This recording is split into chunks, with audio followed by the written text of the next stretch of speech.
Yes. Our time away from each other. I miss you so much. Thank you. Thank you very much for being here. Okay. Got to fire this thing up. I'm like, okay. Let's get going. Let's move it on time. It is the 10th of May, 2021. The show comes to you from the Baldwin Ace Hardware Fear Bunker Studio.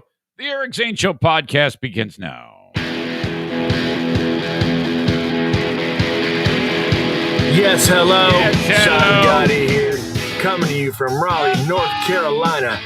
And there's not a single radio show around here that's worth a damn. So I'm listening to the Eric Zane Show podcast, coming to you live Monday through Friday. So sit back, get your trays in the upright position, feet and elbows out of the aisle, because here he comes, Eric Zane. Thank you very much, Sean. I appreciate you. All right. Back after it once again. Thank you very much. This show can be viewed in all of its glory via the video live streams, facebook.com/Eric Zane fan page. That's one place. That's brought to you by Irvine's Auto Repair, Grand Rapids Hybrid, and EV. Like it, share it, all that fun stuff. Thank you very much for being part of it. Comment away. Make as many comments as you want. Be part of the conversation. Sometimes fights break out within the live stream. That does happen. The group generally plays well together, okay? I see all the comments, whether they're coming in on Facebook, YouTube, or Twitter. Twitter is brought to you by Blue Frost IT. Retweet it with a snarky comment. Thank you very much. And then on YouTube, Eric Zane Show on YouTube. Subscribe to the channel, bell notification, thumbs up button, off you go. And wherever you download podcasts, you can get the audio podcast. As soon as I finish it up, I then add it to the platform with the show notes. And usually there's links to the things that I've talked about in the show notes. And you can find all of this at ericzaneshow.com. It is all there. I'm on Instagram. That's brought to you by the Mario Flores Lakeshore team of Van Dyke Mortgage. Occasionally, I'm on Instagram. I think I actually have a Snapchat account. But I messed. If that's a thing, if you get involved with every element of social media, you have no time to actually do what you're supposed to be doing. It's like I can't. I'm at my limit. I'm tapped out. I can barely keep up with what I have. So, So that's what's going on there. You can, as always, send me an email on the Shoreliners Striping inbox, eric@ericzaneshow.com. If you need the parking lot stripe, you call upon Shoreliners. Make a great first impression on your customers with my friends at Shoreliners. If you are in and around the West Michigan area, you need the parking lot stripe. Call upon Shoreliners, shorelinerstriping.com. Did a hockey game on Friday. Was it Friday? Yeah.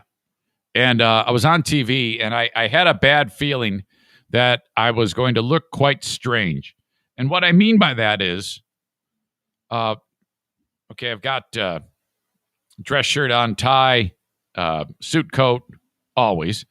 And that's enough clothing to hide my fat. When I have all of that gear on, it actually looks like I am not disgusting. Now, we all know that I am. You might be like, Zane, I don't see it. You look, you don't look like well, trust me. As you've known me to do from time to time, I will pull up my shirt and show you how disgusting I am. Okay, that's the world I am currently in, which is music to the ears of one Mike Ball from MB Distributing, who I have accepted his challenge for the next Grand Rapids Marathon. And he says, I'm going to kick your ass. You're a disgusting fool. And I'm like, I'm going to kick your ass. So he is winning. I haven't yet found the magic bullet to get on board with appropriate eating. This has been back and forth with me, up and down. It's just horrible. So, but when I have the suit on, I look like you can't even see any fat, and But on Friday, we had what's known as the Purple Game. That is everybody wears purple, and it's a fundraiser for Van Andel Institute. That's their color, okay? So they say, hey, look, don't wear a suit coat. We've got a quarter zip shirt for you to put to wear. And so I have my button-down shirt and a tie, and then I'm going to put the pullover over that. Well, all right. If I had nothing on underneath the pullover other than a T-shirt, it would have been snug. But I've got T-shirt, button-down shirt, and tie, and then I put on this thing, and it's hugging my fat. I mean, like muffin top exposed. It's rough. My tits, I mean, just popping out. And I didn't feel any different. I just knew I looked quite curvy. Okay. Isn't that what the ladies say? Hey, I'm a little curvy. Well, I'm definitely curvy in all the wrong spots. I'm like, oh shit, this is not good. So I'm trying to figure out a way to stand. And I guess I overcompensated because more than one person sent me a text. Okay. A friend of Jackie's, my daughter, saw me on TV and sent her a note saying, "What's wrong with your dad?" And I'm like, uh-oh. And I'm like, I'm fine. Well, so-and-so said that you look like you're uncomfortable or you're in pain or you're standing weird or something. So I'm like, well, I don't know. I had no idea. No, not the case at all. Then I heard from Jason Mays, lube slinger from Amsoil, JM Synthetics, Friday at 8 o'clock while I'm at the game. Are you feeling all right? Yeah, why? Do I sound weird? And he says, no, the way you're standing looks like you're holding back a major dump or something. So, it might have been I was trying to compensate for my fat. It was rough. So whatever. I wish I had a screenshot of it right now. I probably should have, but I was embarrassed. So that was kind of to start the weekend off. So yeah, hey, you look okay. You feel okay. I mean, you look like shit. You look fat. Oh my God. All right. I hope all of you mothers were treated like the queens that you are yesterday. God bless the mothers who have gone before us. I mean, seriously, this was my first Mother's Day without my mother, and several people reached out to me and said, "Oh, hey, you know, this is probably weird for you." So, God bless your mother. I appreciate those thoughts and those sentiments. Yes, that was a little weird, but yeah. My stepfather Wally sent a nice picture because some of the family out on the east side of the state had brought some flowers over to my mother's grave and took a nice photograph. I was able to see that, so people were very, very kind, and I appreciate the thoughts.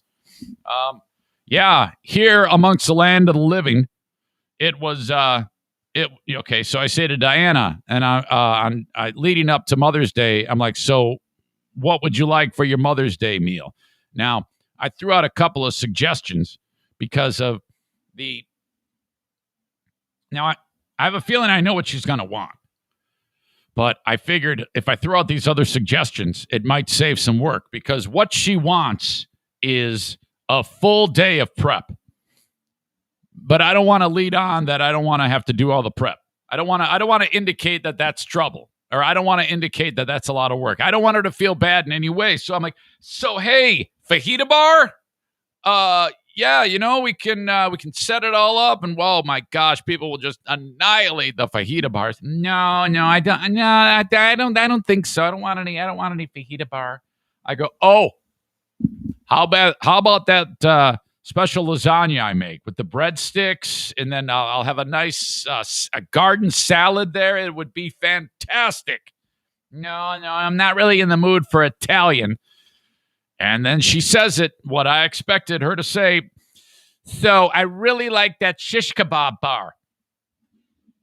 Now, I'm like, yeah. Oh, yeah, of course, man. I am so glad you said that. That is, you took the words right out of my mouth. That was going to be then my next suggestion is the shish kebab bar. Ooh, okay. Now, if you start at like 1 or 2, you'll be done at 5 or 6 if you do this right. Because all of that food, there's a lot of prep. You're talking 3 meats: the sirloin, the chicken breast, the shrimp. They all need marination, and each marinade has to be made by hand. And when I say by hand, everything. You're zesting the fruit, the lemon, the lime, the orange on the cheese grater and getting all that little zest off of the peels. That has to go in for the frickin' chicken marinade. You know, you're chopping shallots and onions, and there's Italian parsley. You have to get all the fresh herbs like the thyme and the rosemary and the basil, like in those plastic containers that you get the fresh herbs at the store. And half the time you go there and they're always out of them. So it's like, oh, fuck, you got to travel from store to store to get the right shit. But this is all those little herbs have to come up. You got to chop them all fine, put it into the marinade.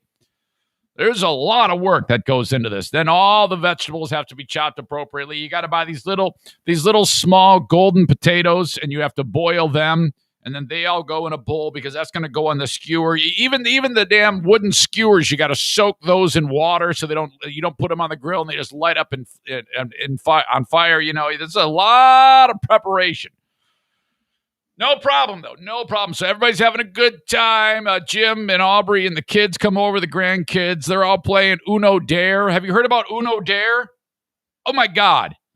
This is so much fun. I'd never heard of it, but we had a card game, Uno Dare. Now, Uno is legendary, okay? And there's always new variations of it. Have you seen Uno Attack? It's that robot, and if you don't have any like green, you got to hit the button, and then it'll randomly spit out cards that you just shoot them right out at you. Sometimes it really hits you hard with like 10 cards. You got half the deck in your hand. But Uno Dare is so someone put like your player next to you says draw 2 or dare. Okay, and then you say, all right, well, I don't want the 2 cards. I'll take the dare. And then there's a person who's reading the dares. And the dare is you got to cluck like a chicken to your next turn. So you got Diana going, bark, bark, bark, bark, bark, bark, bark, bark, bark, bark. She's constantly doing that the whole time. It's shit like that. It's just silly. The grandkids are dying. Kids love this game. You must get this game. Highly recommend this game. I wonder if when it was going around, if there's somebody who's creating an adult version of this game, because some of you audience members who are into swinging, and that's just weird, by the way. But if the dares are all adult in nature, I mean, just or even if they're not into swinging, just like stick your finger in your partner's asshole right there. That would be I don't know why I think of these things. Anyway, so they're all playing the game, and there's Eric chopping, marinating away. And you remember last week the incident with the grill.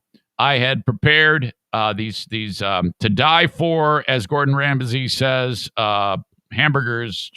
You thought a hamburger, how much preparation? But no, there was some preparation of those hamburgers, and I was so stoked about eating them. But the grill was 700 degrees. It was so hot. And so I put them on the grill. They immediately burnt, and then the dinner's ruined, just like that. So 1 week ago, I was bitching about the charcoal grill. This is one of those Weber kettles. And so armed with the knowledge of you, the audience, first of all, it was suggested I was putting too much charcoal in there. Second of all, it was suggested that those vents, there's like vents on the bottom and on the top, and there's some manipulation of these in order to make make it okay, So, all right, I put the coals in. Now, it's a moment of truth. You don't have to cook shish kebab that long, maybe 10 minutes. You just you rotate them every couple of minutes. So everybody builds their shish kebab. This is it, man. I have worked all day, and it's looking great. All of the chopped vegetables, peppers, onions, all that stuff is out there. All the meat, and then Kevy, time to eat. The NFK comes. Oh, I'll take that shit. I like that shit, and I like that shit. And you put it all on the skewer, and then, okay, this is Kevy's, this is Diana's, this is, and everybody's is lined out. I'm last. I'm not even going to make my skewer. I'm one of these people that I just want to make the food, and I want to almost watch them eat it, okay? I'm last. It's the chef in me. I just want you to enjoy it. So, okay, they got it all ready to go. All I got to do is put it on the grill. I go walking up to the grill. I look at the temperature gauge. It says 410 degrees. I go, this is awesome. Perfect. Oh my God. Awesome. I'm so happy because after I take the lid off and put those bad boys on there and put the lid back on, and then, I'm going to lift the lid in a couple minutes, rotate, good to go. It's going to hover more around a temperature that's appropriate than it was the previous week, So I'm like, this was great. This is all I needed, was that little bit of knowledge. Put all the food on there, put the lid back on. Wait a few minutes, come back around. It's at 225 degrees. I'm like, what the fuck? Huh? So I don't know. Somehow the coals are now extinguished, and I set up the vents appropriately, 3/4 open, and I guess not enough air is getting through this damn thing, and it is cooling the coals to a point where I can't even get over 300 degrees. So this was a huge bit of frustration. So the food is not cooking. So it took me probably 45 minutes for a 10-minute job. And it was so bad that I actually pulled all of the meat off, opened the lid, added more coals. It was a total drag. Buzzkill. Everybody's looking at me, tapping their foot. All they want is their food. And then I cut it. Now, these are small, chicken chunks, 1 inch by 1 inch. It shouldn't take that long to cook these things. But it's like I was cooking it with a fucking Easy Bake Oven. It was the worst. Easy Bake Oven would have been faster. Like, son of a bitch. Shit. How the fuck can this be? So I'm adding coals and oh God, and all the ash that's settling on the coals is now flying up and sticking to the food. I'm like, oh God, I'm not telling anybody about that. So I pull all the food off, and then I kind of try to get it going again, and then it kind of gets going, but not exactly, and it just sucks. Okay, it just sucks. Finally, the food is done. It took way too long, and it was good. I didn't burn it. Okay, this grill is killing me. It just is. And Jackie is like, I think we're going to get you a gas grill for Father's Day. I'm like, nah, don't do that, because the thing is about gas grills. If you go and buy one of those cheapos, which is what I had before. It was. You're going to get what you pay for on a gas grill. If you're going to do gas grill, in my opinion, you better go big or go home. And I don't think anybody in my family is prepared to spend that kind of money. So I'm like, look, don't do it. Don't do it. Just I'm going to get this. One day I am going to figure it out. Right now, I am rookie quarterback in the NFL. Okay. I'm Trevor Lawrence, starting out the season, 0-14 for the Jacksonville Jaguars, which is going to happen, by the way. Everybody's like, oh, my God, we're going to win the Super Bowl. Shut up. You're not. Jeez. All right. So that sucked. Where I failed again in the grilling, I dominate on risotto. Oh, man. I have the skill set to make. You ever watch Hell's Kitchen? Great show, by the way. You got the red team versus the blue team, and there's always someone who's in charge of the risotto. who it appears in that show, I don't even think they make it anymore, but there was always somebody in charge of the risotto, and every single episode, someone is fucking up the risotto. Because you take your eye off this shit, it's going to be just garbage. You got to be very aggressive and active when you're making the risotto. All right? So the hot oil with butter, 2 tablespoons butter, 2 tablespoons olive oil, medium heat. You throw the shallots on there, diced, minced shallots. They cook for 2 minutes. A cup and a half of the arborio rice, which is going to be your risotto. You put that on there. It kind of gets a little translucent, as you coat it in the oil and it's heating up. Okay, good to go. You add 5 tablespoons of white wine in there. Very quickly, that will absorb because the pan's getting a little warm. And if you don't have a cast iron giant skillet, it's a bad idea. So make sure you have one of those. Okay. Good to go. Then, this is key. 4 cups of chicken broth. All right? But you can't just pour it in out of the frickin' container that it comes in. It must be hot for some reason. I have no idea why, but they say you must have it hot when you add it. So it's in a saucepan heating up, and then you grab it, you pour a little in, you stir that till it absorbs, you pour a little more in, stir that till this takes time. Okay? When it's done absorbing all of the chicken broth, it is al dente, okay? And it's not like falling apart like oatmeal. You got to bite it, and you actually feel like there's some strength to that thing. Okay, then you pull it off the heat. You put 1 cup of real grated Parmesan Regano cheese, and then not the stuff that comes in the can. Like you have to go and buy a block of it in the expensive cheese area of your and then you stir that in minus the heat. It melts. It's freaking amazing. So there you go. She's happy. Everybody's happy. I finally got my food. It took way too long on that grill. Overall, it was a win because everybody ate good food. It just took too long. Diana, what do you want? She wants for Mother's Day. She wants to take care of the birds in our backyard, which I have a story about them.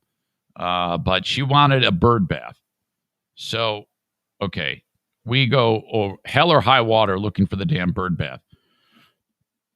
Went to one store, not what we were looking for. Went to another store, Home Depot. They're like, we don't even have those. What? Yeah, every time they get sent, they're always broken, so we don't have those. That's ridiculous. Go to Lowe's. Yeah, we don't have any.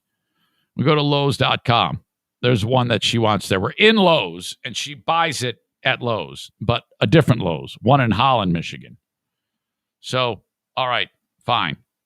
The next day is Saturday. We have to go to Holland anyway, or Zealand, because Diane has to get a COVID test for this surgery, which I'm going to talk about in a second. And then we get the damn bird bath, bring it home, set it up. Diana's like, oh my God, the birds are going to love this. And then it turns out the rest of the, Jackie and Madison and Justin, they got her a bird feeder, okay? So she's just so happy that she's got to take care of the birds.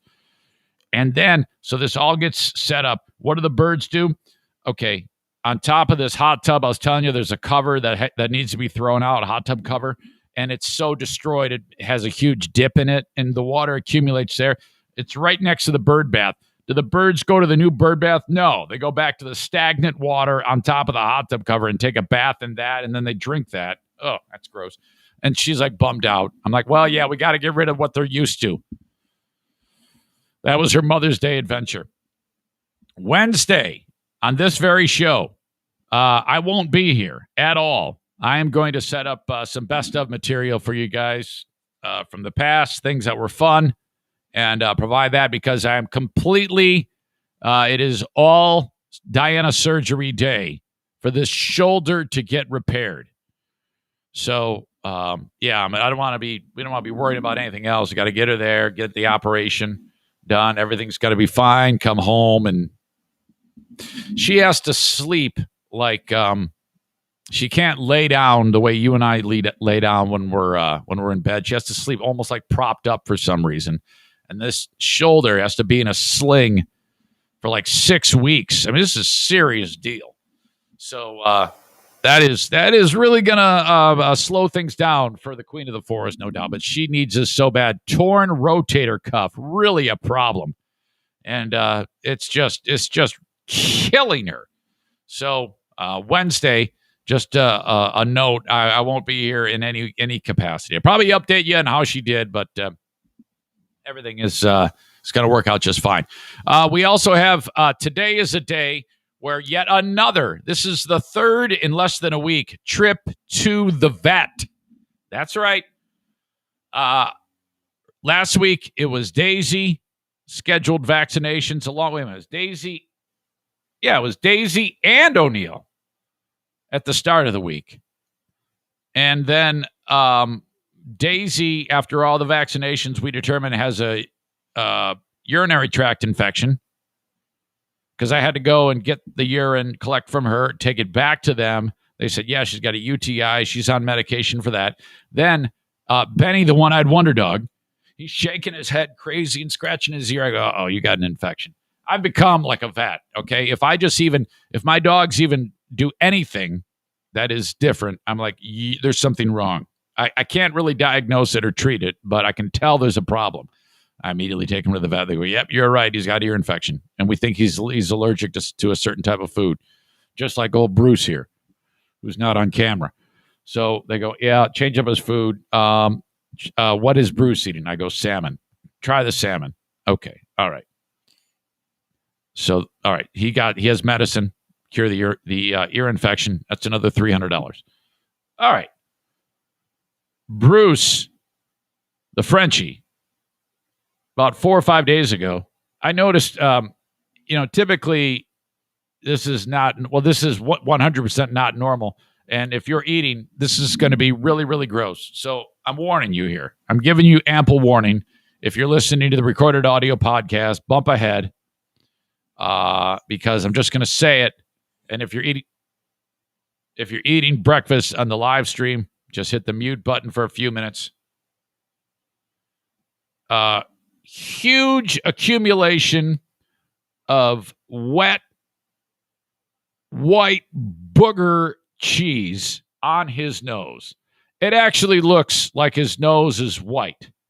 There is so much thick, mucousy booger on his nose that I'm like, what happened to you? So you wipe his nose, and then it gets worse. It's like a huge accumulation of wet, white, giant slime booger. What the fuck is going on with this dog? So I said to Diane, I go, something's wrong with Bruce. What is it? He has, and Diana's like this. Every time there's something wrong with one of the animals, she always claims like it's always been that way. And it's never the case. There was a time when I walked up the steps and I came face to face with Lincoln, the cat, and I look at him, and one eye is one color and the other eye is another color. I go, Diana, there's something wrong with this cat. Why? Because one eye is one color and the other eye is the other color. It's always been that way. I go, that is not true at all. Yeah, it is. No, it isn't. It is not true at all. Turns out there was he had an eye issue. He actually had eye cancer of the eye, and it was caught very, very early because of your old pal Eric being insistent that there was something wrong with the cat. They removed the eye. The cat lives still to this day. So yeah, there's something wrong with Bruce. What is it? Well, he's got this booger issue. Oh, it's always been that way. No, it has. It's never been that way. What are you talking about? Day passes. I get a phone call from Jackie on Saturday at about noon. She goes, is Bruce coughing or does he have cold symptoms? I go, well, yeah, he does. Uh-oh. I go, what do you mean, uh-oh? Jackie recently was pet sitting for a couple of French bulldogs. She does this, by the way. Now, have you ever heard of Rover? Hang on. I don't mean the morning show. I mean, there's an app called Rover. This is another way phones have made life so that if you want a job, you can just pick up your phone and you have a job, which is remarkable. You just put in your information. They do a background check on you. And then for people, like Jackie, she gets an account on Rover. Used to work at a vet. I have 4 dogs. I know how to administer medication. Look at my reviews. Several people who have reviewed her, who she's actually watched dogs for before Rover. And then you make yourself available. And then before you know it, people are like, hey, can you watch my dog on this date? Can you watch my dog on this? You just, yep. License to print money. And you set your price. You can put, oh boy, yeah. If you're, let's say you live in a really expensive part of the country, you can base it on the pricing of, it's incredible. So she's doing that now. And Rover collects $5. Like if you charge $30 a day, Rover will take $5 of that. So it's kind of like Patreon for dog sitting. It's brilliant, man. People are so smart. That's what I need to do is find something that is worth someone's time and make an app around it. Incredible. So she, prior to Rover, was booked to watch these 2 Frenchies, Prince and Paris. Wait a minute. Prince London, Princess Paris are their names. And they hung out with Bruce one day. And we've hung out with them before at the Frenchie meetup. So they reached out to Jackie and said, we think our dogs have kennel cough. It's a cold, or bordetella. And so you might want to check your dog. So that might explain. So Bruce has to go to the freaking vet today to find out what the hell is up. I'm pretty sure he has it because he's doing kind of like this weird hacking thing. And so I call the vet on Saturday. They go, yeah, keep Bruce away from your other dogs. I was like, well, that's okay. First of all, they've been drinking out of the same bowl up to this point and playing nonstop. So yeah, I guess in theory I can keep them away from each other, but so far so good. Nobody's shown any symptoms. But here's the thing: Bruce is vaccinated. So are London and Paris. But as we all know, vaccinations are not 100% effective. So I'm guessing that they just, one of those things, I guess, but not. He doesn't appear to be in too bad a shape. There's nothing really you can do about it. It's viral. It's essentially a cold, but it's extremely contagious. So I'm just waiting for old O'Neill here to start having snot balls come out of his nose, and Daisy Doo over there having the same thing happen. But so that'll be another couple $100, no doubt, today. Here's the thing: one of these vets that I go to, I mentioned this before. Oh, there is no short conversation. So there's several vets that work there, and this one in particular, man, oh boy. And you have to be in your car while you can't go in. Everything is done like as in your virtual waiting room inside of your car. They come get the dog. They call you, tell you and then, it's like minimum 15-minute conversation. It's like, seriously, thank you to Richard Francisco for this joke. Skip the labor. Give me the baby. Which I dropped that on Stevie the other day on the show, and she was giving me way too many details. Skip the labor. Give me the baby. I have so many people in my life who, when they talk, give me the labor. You got to stop doing that. You got to self-edit. You don't have to give me every damn detail, and then you don't have to go and review. When you see me going, yeah, okay, cool. Yeah, okay, cool means I got it. You do not need to review no more. Stop that. You're wasting time. Eric's got to keep moving. He doesn't want the review. Skip the labor. Give me the baby. Jeez. All right, so today, 2:30, off again to the vet. Holy shit. I finally caught up and finished that movie Tenet over the weekend. Totally different topic. Christopher Nolan is an asshole, okay? Seriously. His movies are getting so much more complex, yet if it came on any channel in the future, I would still watch it because his cinematography is fantastic. The amount of gigantic, almost blockbuster feel to all of his films. It was weird because I noticed when I was watching this movie Tenet that I was like, wait a minute, what did he say? And then I'd have to back up the thing on HBO Max.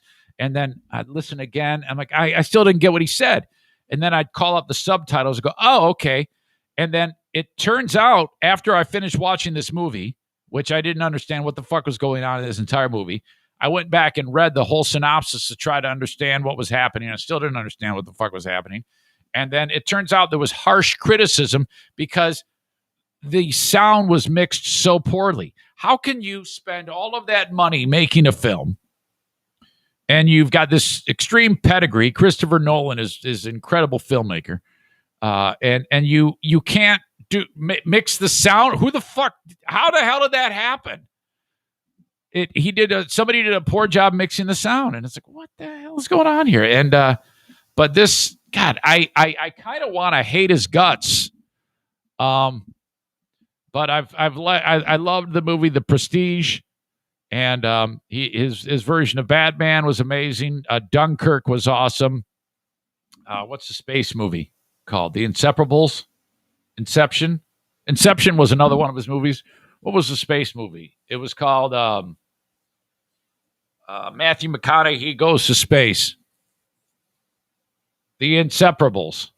The Undesirables. Interstellar. That's what it is. Interstellar. When he's in the library pushing the books and he's floating around. Oh, my God. An incredible movie. I love that movie. I actually was able to understand most of what was happening in that movie. Okay, so if you watch Christopher Nolan's movies and you've seen Inception and you're like, oh my God, this is just complex enough that I really got to think about it. Might have to go back and read a little bit to see what the hell he was trying to do, but okay, I got it. Dunkirk, a little wonky too, but still, it all came together nicely. And all of his films, most of his films, have something to do with time, passage of time, time travel. And this one is just like that. Tenet. Oh, my God. Robert Pattinson is in that from, what the hell? Vampire Express. Vampire films. Robert Pattinson and then the chick. When he was young. Twilight. He was in all those. He's a damn good actor, Robert Pattinson. Really, really great. So this one is just fucking weird. It's just an absolute shit show of weirdness. I don't know what the fuck is going on in any of this movie. When I was halfway through it, I had to put it away and try to comprehend. My life seemed incomplete until I finished it. I watched the rest of this shit show when I was doing limo work on Saturday. I'm watching it on my phone. Probably should have watched it on an IMAX. It was great cinematography. I took 4 young people to a prom. This was like a hillbilly prom in one of the outlying Cedar Tucky communities of West Michigan, where like people are wearing cowboy hats. I'm not kidding you. Cowboy hats and fancy pants. You know how like people wear designer jeans with those giant pockets? It seemed like every other guy at this prom was wearing those fancy pants, giant pocket designer pants with a cowboy hat. And I'm like, wow, look at this.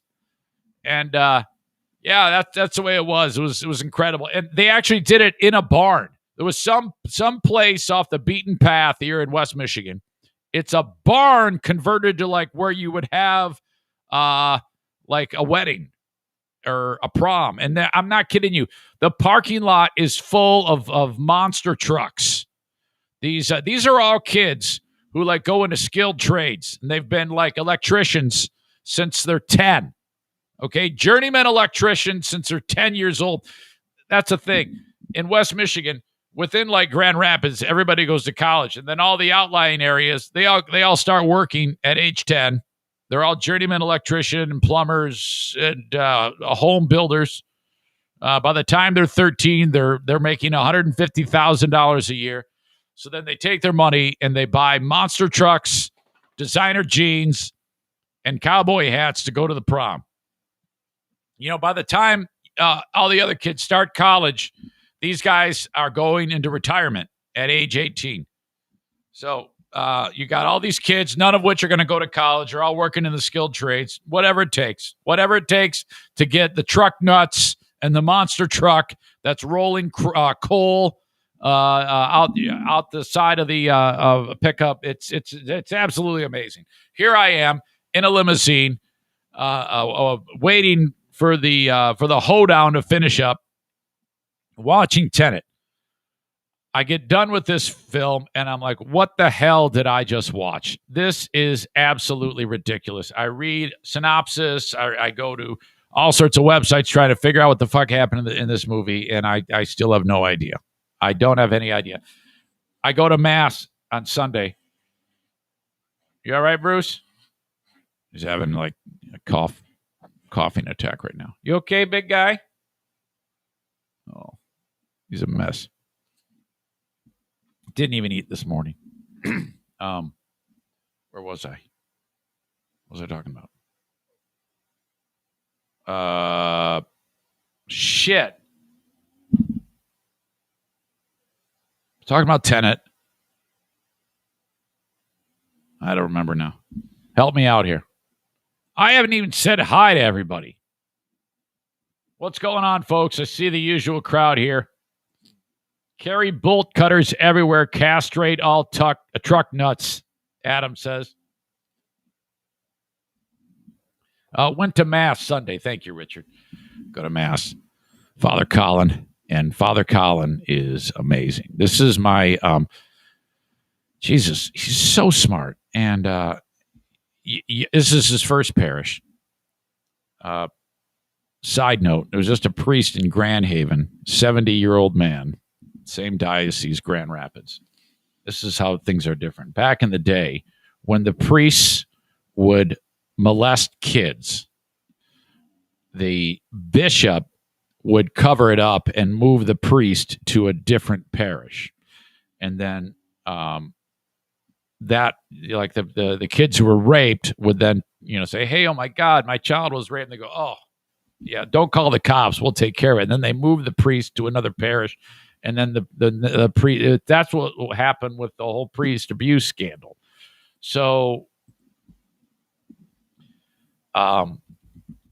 nowadays, in an effort to get away from that, obviously all the lawsuits and have to be settled, and priests have to go to jail, and bishops have to go to jail and be defrocked, and all sorts of terrible abuses. It happened again right here, okay? But a little bit different now, because all the victim had to do was say one thing, and an investigation was underway, and now this guy is up Schitt's Creek. Retired priest and I'll get back to my story in a second. Retired priest who last served a Grand Haven parish has been defrocked over allegations of sexual abuse. The Grand Rapids Diocese announced this on Friday, barring William Langlois, the former Father Langlois, from any further ministering as a priest or celebrating the sacraments. Served as priest at St. Patrick St. Anthony Parish in Grand Haven from 1996 to 2016 when he retired. 2 years after he retired, someone approached the Diocese of Grand Rapids with allegations of sexual abuse that happened from 96 to 06. Described as a victim survivor, the person reported being a minor when the abuse began, then continued as an adult. Police and state attorney general staff were notified immediately and began an investigation. When the allegations surfaced, diocese leaders immediately restricted Langlois from any type of ministry. A Diocese of Grand Rapids review board then looked further at the allegations and said, yep, this is all credible. So while the Attorney General is looking at it, the diocese looks at it and says, yeah, we absolutely believe the victim. This is, they looked at all the evidence and whatever it is, and who knows what it is. That's all not for us to know at this time. The Bishop of Grand Rapids, David Wakowiak, then forwarded the results at a preliminary investigation to another Catholic Church authority. It's kind of like the chain of command, and the Congregation for the Doctrine of the Faith for a determination on sanctions for Langlois. He was then dismissed from the clerical state by Pope Francis or defrocked. So, yes, he could say that at one time he was a priest, but he can no longer minister as a priest, celebrate the sacraments, wear any clerical clothing, or present himself as a priest. So that's just the beginning of this guy's troubles because, there's an investigation by the state now looking into all of the abuse, and then I'm assuming he will be arrested and all the necessary things will happen to put this guy behind bars. Friday's announcement wasn't the first controversy surrounding this guy. In 2014, he asked for a 6-month leave of absence after he had an inappropriate relationship with a woman. The woman was an adult, and the relationship was not illegal. Langlois could not immediately be reached for comment. Ordained as a priest in 1974, Langlois held the following assignments over the years. The reason why I say this is because if you by chance are listening and went to any of these parishes, something might like, oh yeah, that's right. And I say that only because, do you remember the time when I was talking on the Freeburn Howling show and I just stumbled upon a story about a man at summer camp who fondled me, and I said it, and then I noticed everybody was looking at me funny, and I was like, what? And they're all looking at me like, holy shit. And I'm like, what? And they said, yeah, you were molested. So that's why I say that, because you might be like, holy shit, I was molested and didn't even know you were molested. 1974, the scumbag, associate pastor of St. Stephen's in East Grand Rapids.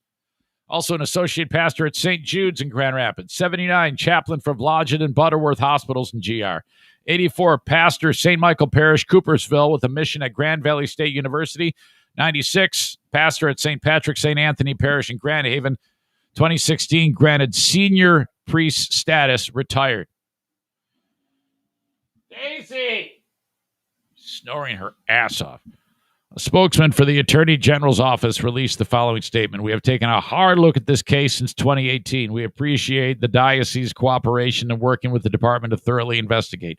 While we were ultimately, not able to file criminal charges, so I guess they did look into it and couldn't file? Oh, my God. We consider the diocese's decision to involve the Vatican and Pope Francis's dismissal of William Langlois a measure of accountability. So basically, a child rapist is still on the streets, in my opinion. Our focus remains our ongoing clergy abuse investigation statewide and our pursuit of justice to offer some sense of relief to the brave survivors who have shared their stories in order to prevent future abuse. So I guess the Attorney General of Michigan said we don't have enough evidence? Who knows? But no longer a priest. That is unbelievable. Okay, so how did I get to that? Because I was talking about the film Tenet and my priest, who is a huge film fan. My priest is like, please don't include me in any of this discussion about priest abuse. No, you didn't abuse anybody. You're good. He has a great homily. He always works movies into his homilies. He's a huge film fan, huge Detroit Lions fan. I go walking up to Father Colin. I go, Father Colin, great homily. He goes, thank you. I go, seriously, your wisdom is awesome. I really pay attention. I can't always say that about other homilies, but yours are the best. Thank you, Eric. I go, so are you a fan of Christopher Nolan's movies? He goes, yes. I go, okay. Tenet. He goes, oh gosh. I go, yeah, I know, man. He goes, I had to watch it 3 times. I go, well, I'm not going to do that. I'm not going to watch the film 3 times. Daisy, quit. Give me a break. Watch it 3 times. I go, Father, I went back. I read all about it. I still don't know what's going on. But it was still a great movie. But I'm clueless as to what actually happened there. I can't follow it. It's too much. He gives you so much. You have to fill in so much with your mind. It's like, Jesus, you have to understand that these are people like me watching your films. Can you just give me a little bit more? I'll say this. He goes big when he makes them. Because like in the movie Inception, there was a scene when 2 of the characters were fighting. I forget their names. But in this hallway that appears to be, they appear to be climbing on the walls and the ceiling. Okay. And it's an incredible special effect. But what Nolan did was he actually constructed use computers to do this. He constructed the hallway spins in order to get appropriate shot. Costs so much money to make the film because of he won't use computer generated things like that in order to get the special effect. He actually makes it. What the hell was that guy's name? Paul Michael Glazer. He's got 3 names. Philip Michael Thomas. Lee Harvey Oswald. Who was in that fight scene in Inception? Damn it. Somebody's going to get it. In Tenet, there was a big fight scene late, like a war type scene in Siberia. Thousands of extras were used. Like actually people. He could have very easily have just CGI'd people in and no one would have known. But he demands thousands of extras when he makes these. Chris says, quit yelling at Daisy. We can't hear it. Yeah, I'm sorry. I know, but it's wrecking my brain. Sorry, Daisy. I love you. She's like, I don't care. Shut up.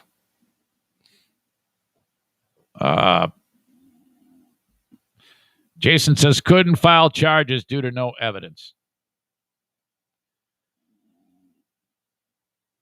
So out of curiosity, if he does any of that, do they put him in Vatican jail? I don't know. No, he just can't be a priest anymore. Richard says, does he watch the show? You must be referring to the priest. I don't think so. I don't think Father Colin watches. I could possibly I could put him on. I used to put Father Ron on from time to time. Father Ron now is he's a Monsignor. And he goes, well, that means is I'm an old priest. Monsignor Father Ron. Is that how you say it? Father Monsignor or just Monsignor? Monsignor Ron? Monsignor Father? I don't know. All right. My gosh. Hey, I'm on Cameo. Cameo.com/Eric Zane for a birthday shout out roast. I love roasting people on Cameo. Cameo.com/Eric Zane. Or use the Cameo app. The open and the live stream of the show brought to you this time around by A&E Heating and Cooling. 616-516-8579. You should see them twice a year to get the AC tuned up, to get the furnace tuned up. 616-516-8579. If you need air conditioning installed, maybe you just don't have air conditioning and you're like, okay, when it gets hot, I don't want to be sweltering. This is if you're married or if you're living with someone, let's say you're a guy and you're like, man, seriously, if you want to make the missus happy, this is key. Keeping her comfortable and happy. When the girlfriends come over, they don't want to be sitting there sweating inside of your house. Get the air conditioning. Happy wife, happy life. Don't ever forget that. Do this. Get the air conditioning installed from A&E Heating and Cooling. They utilize the Comfort Maker brand of air conditioners and furnaces. I say that it's very important because that is the Cadillac. But you're not going to pay for it like it's a Cadillac because A&E Heating and Cooling, is going to be cheaper than anybody else. Definitely do this. Get 2 estimates that are not A&E Heating and Cooling. Get A&E Heating and Cooling with Joe Martinez last. If by chance his estimate does not beat any of the other 2, say, Eric Zane said you're going to be beating these guys. And he'll go, ay, and then he will. He'll also install the Remy Halo for free. What is that, Eric Zane? That cleans the air in your home. Any bacteria, viruses, pathogens, including COVID virus, are killed by the lights, the sanitizing lights that the air passes over and converts those harmful particles into harmless hydrogen peroxide, which then those little molecules bind together and get stuck in your filter trap. That's how the Remy Halo works. I know it sounds very complex. It's not. But that device is installed free when you get an AC purchase at A&E Heating and Cooling. Okay. While I'm at it, if you are in West Michigan, and that includes Muskegon, Kalamazoo, Big Rapids, and every place in between, call upon Irvine's Auto Repair to get your car repaired. They are in Grand Rapids. Just along 44th Street, there's a side street called Stafford, a couple blocks east of 131. You bang on their door, drop off the car, and get it serviced. Could be something as simple as an oil change, wheel alignment, whatever it may be. They are the best. 616-532-6600. Their website is ervines.com. Irvines.com. All the Google reviews are there. Irvines Auto Repair, Grand Rapids Hybrid, and EV.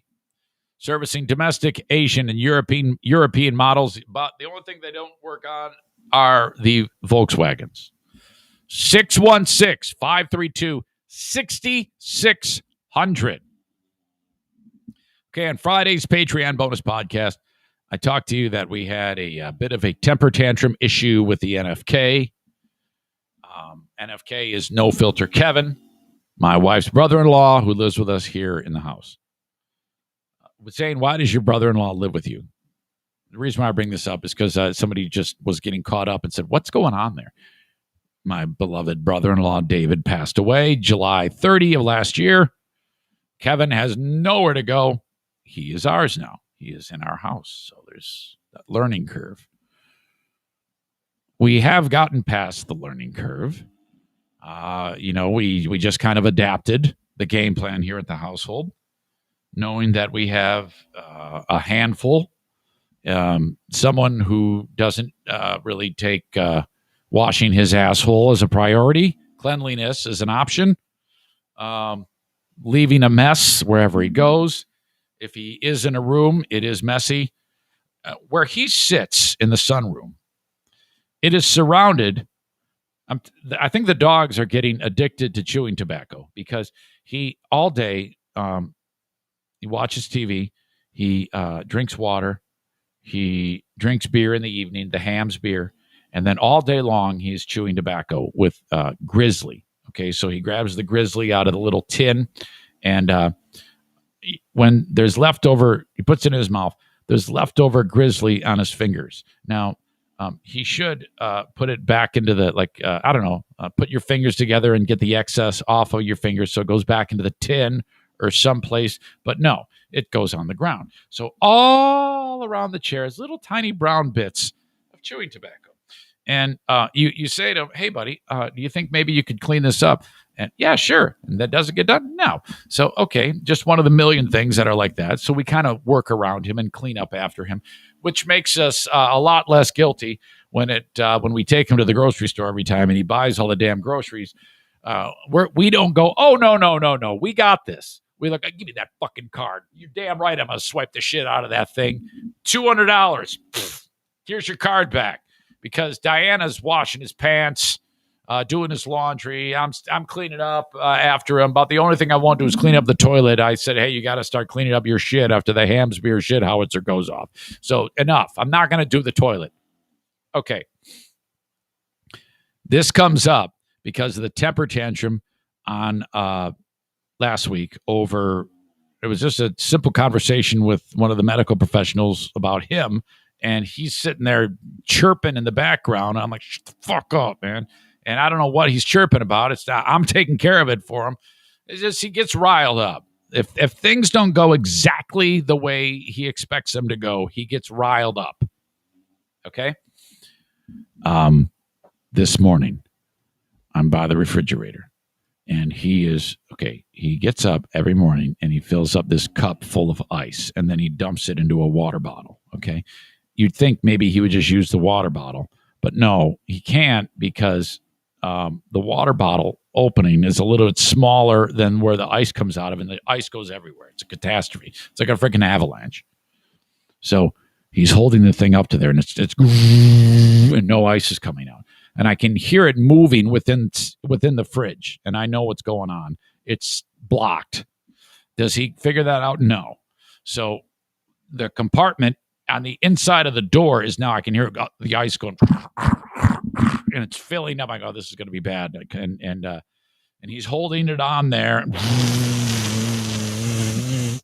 I'm like, dude, 1 second into this, you should have realized that the ice is not falling out. You're going to have to open the door and take a peek at it. But does he do that? No.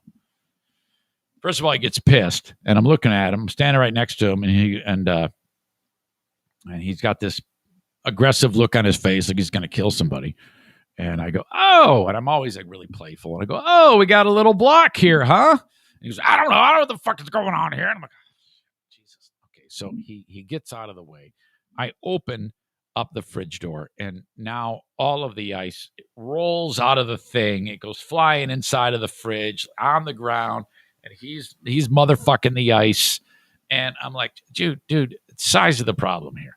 So we have the exact opposites. We have medicated Eric, who can handle just about anything these days because of the medicine. And then Kevin is just, you look at him sideways, he's going to tell you to go fuck your mother. It's that stark. So the ice is all over the floor now. He's going, motherfucking shit. I go, hey, I got this. I'll get you some ice. No big deal, buddy. Let me have that cup there. So I get the ice out for him because that's all. He's just standing there waiting, looking at me. Okay. And like, no problem, buddy. No problem. I fill it all up. I go, give it to here you go. This you got your ice now. You can get your water and go sit there and start the day's TV viewing. So and then he had just woken up, so he's always grumpy, but he's extremely grumpy. He's extremely grumpy. So I give him the cup after I get the ice for him. He grabs it and turns around and walks away. Doesn't say shit to me. I'm like, oh fuck. Now I want to say, you're welcome, but I'm not gonna. I don't rile this guy up because he's gonna grab a steak knife and bury it in my eye. So I just keep quiet. I'm like, oh, yeah, I got this. No big deal. I'll clean it up. There's ice rolling out of the thing on the floor. It's terrible. Takes me like 10 minutes to get all this because all the little ice bits are ground up inside of the fridge, and you got to clean all that shit up. It's going to turn to water and make a mess in the fridge. I got to clean all that shit up, off the floor, and then I hear, thank you, Eric. He begrudgingly says, I go, oh, no problem. I got this. Don't even worry about it. My God. So much to talk about. There's a couple other things that are boiling under with in the background with the NFK. Remember the foot incident when his foot looked with the foot like a fish? Has so much terrible callus on his feet. The podiatrist took one look at him and went, what the fuck? She goes, okay, this is what you need to do. You need to wash your feet twice a day and put this medicine on it. I actually said to him, I go, okay, buddy, I know why it's not going to work. It's because cleanliness is an option. Okay. And so I go, well, let me help you. I will, I've got a tub, and we'll put your feet in there, and I'll wash your feet for you, because his hands don't work like yours and mine, and he gets frustrated. So I know that sounds terrible, but I have to hold the fucker's foot and scrub it and then put the medicine on it. He goes, no. I go, yeah, no. And he goes, no, I got it. I'll take care of it. And I go, are you sure? Uh-huh. Okay. I don't want to, because he's going to kill me. He's going to grab the steak knife and put it in my face if you. So the other day, I happened to be in that bathroom that he goes into and pees on the floor, and the medicine has not been opened. It still has the seal on it. And I'm like, oh, God. So he hasn't done anything. And summer's coming, and that means he's going to be walking around with no socks on, which means chunks of foot are going to come flying off, and then the dog's going to eat it. So that's weird. My God.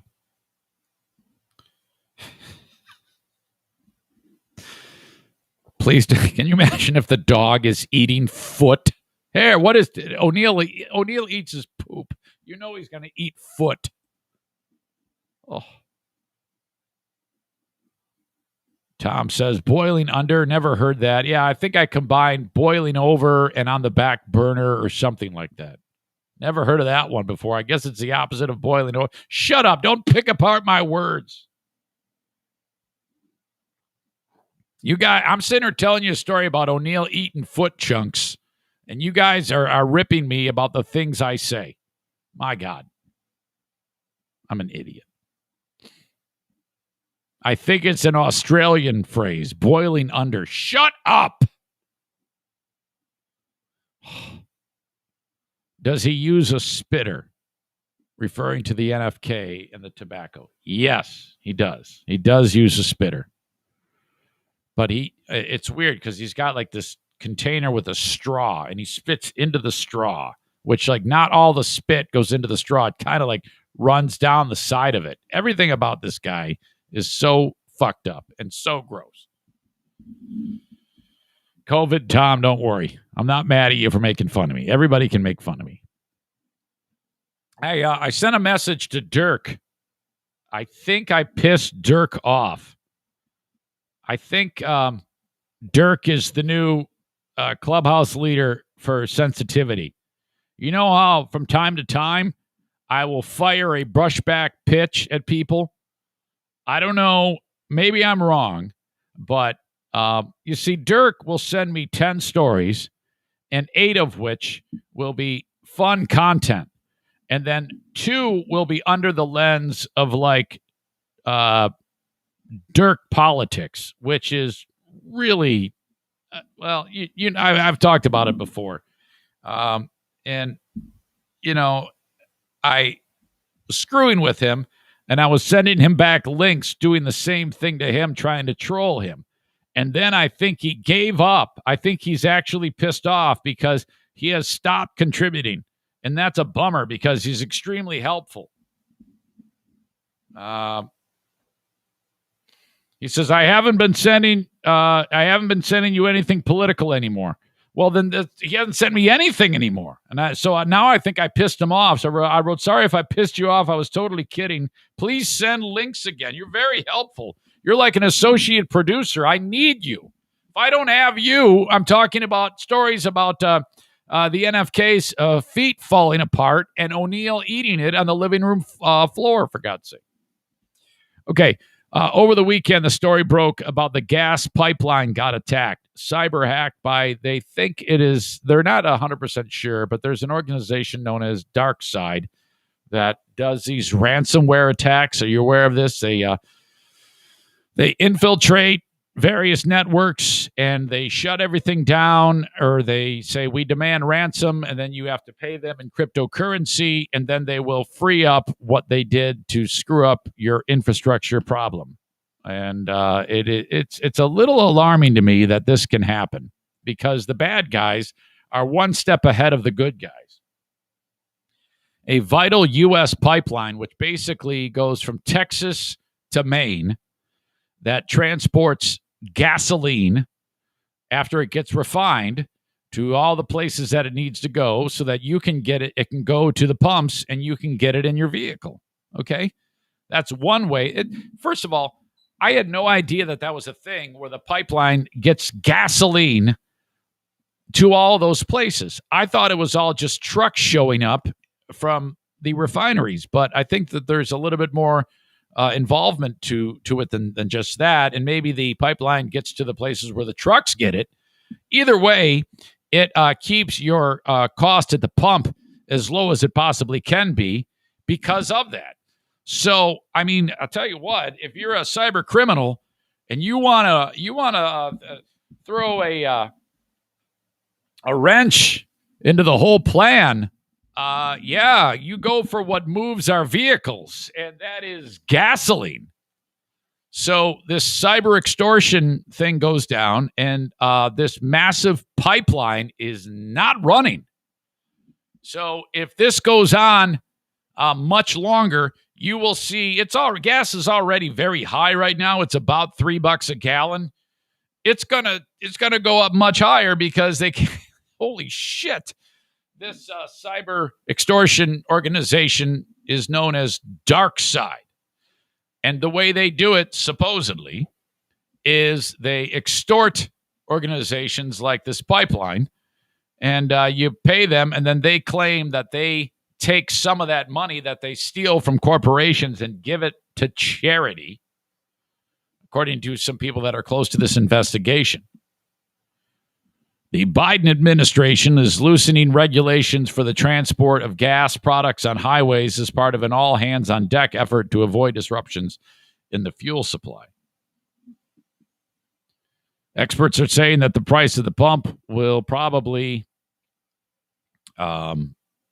stay as long as they get the pipeline up and running in a few days. The worst cyber attack to date on critical U.S. infrastructure should serve as a wake-up call to companies, according to the AB, about the vulnerabilities they face. The company is known as Colonial Pipeline.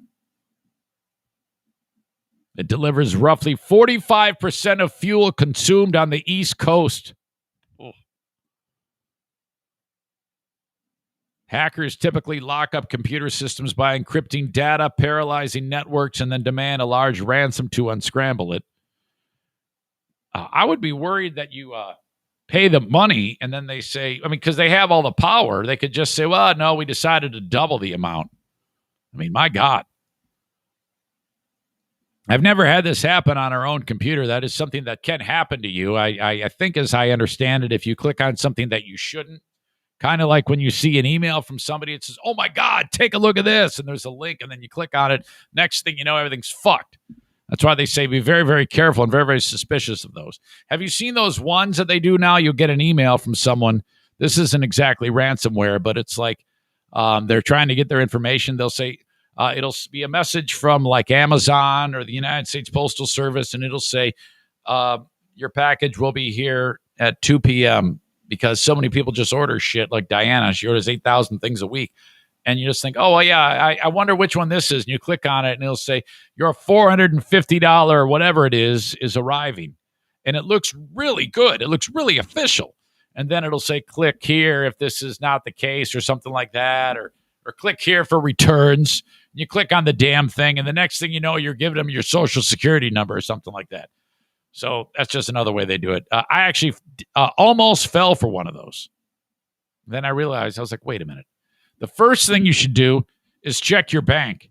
Go to your online banking and see if there's a charge for that. You just purchased this for $300. I did? What are you talking about? And then you're like, if you click on it, you try to dispute that before you call your bank or check your online app, then somehow you're going to be talking to somebody that you shouldn't be talking to. Look at your bank first. See if that money came out. Probably just a scam they're trying to get you. They identify the culprit as DarkSide. It is among ransomware gangs that have professionalized a criminal industry that has cost Western nations tens of billions of dollars in losses in just the past 3 years. DarkSide says they will not attack hospitals, nursing homes, educational, or government targets. And they say they donate a portion of it to charity. Oh, that's very, very kind. Been active since August, and typical of the most potent ransomware gangs, it is known to avoid targeting organizations in former Soviet bloc nations. So people are saying that they think this could be the Russians doing this. Colonial did not say whether they paid the ransom. And DarkSide neither announced the attack on its dark web site. They've got a website? Well, on the dark web? First of all, who knows anything about the dark web? No one raises their hand.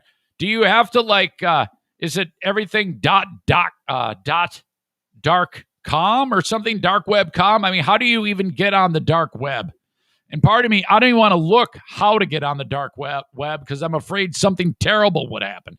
Like the second I go, how do you get on the dark web? And then I'm like Josh Duggar, and I've got pictures of 10-year-old kids getting raped on my computer. Holy shit. The dark web is where they are known to frequent. Commerce Secretary Gina Raimondo said Sunday that the ransomware attacks are what businesses now have to worry about, and what she will work very vigorously with the Department of Homeland Security to address the problem, calling it a top priority for the administration. Wow. Biden was briefed on the attack. Start the jokes of he can't finish a sentence or he falls up the steps.